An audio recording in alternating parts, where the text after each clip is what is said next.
I wish it were three teams in Formula One, but you're right. At the moment, it seems to be one with Red Bull, and within Red Bull, one driver in Max Verstappen, and that's something we don't really have in Formula E. We have a massive amount of unpredictability. So as we go into the last race of last season, there were actually three drivers that could still win that championship, three teams that could still win that championship. So loads of jeopardy still remaining.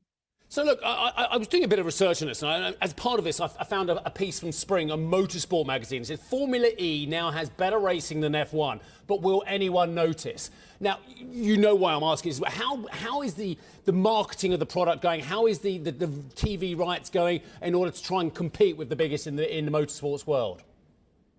Yeah, look, the first thing is, so Formula E is 10 years old next year, so it goes into its 10th season, starting in Mexico City in January. You're comparing it to sports like Formula One, which is about 75 years old, so still largely in its infancy.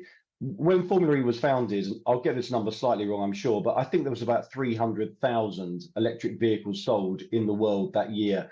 This year, there'll be around 10 million sold, and that's growing by between 25–30% a year. So partly, Steve, we have the headwind of electrification fueling us. So as more and more people are migrating away from internal combustion engine towards electric vehicles, we have that recognition of the sport we're racing. But fan base is now up to around 350 million around the world and growing by about 15% a year. And you're absolutely right. Partly that's down to us knocking over the right media deals around the world, which we're doing, and we'll announce some other big media deals in the coming week. But as I say, we're 9 years old, entering our 10th season. So to be at 350 million fans within 9 years, of course, we'd love it to be higher, but that's a pretty impressive number already. Jeff, can we talk about speed? There was that experimental version of the Gen 3 Formula E car that beat the indoor speeds. Does this mean that Formula E can beat Formula One down the track?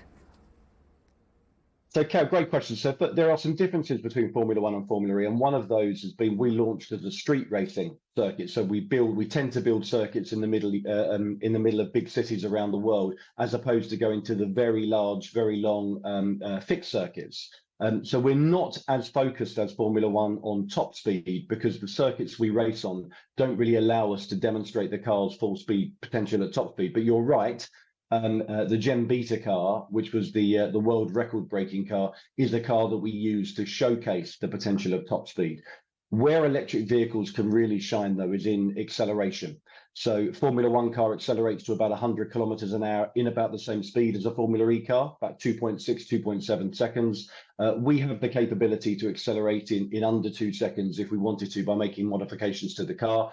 And that is what you'll probably see over the coming years.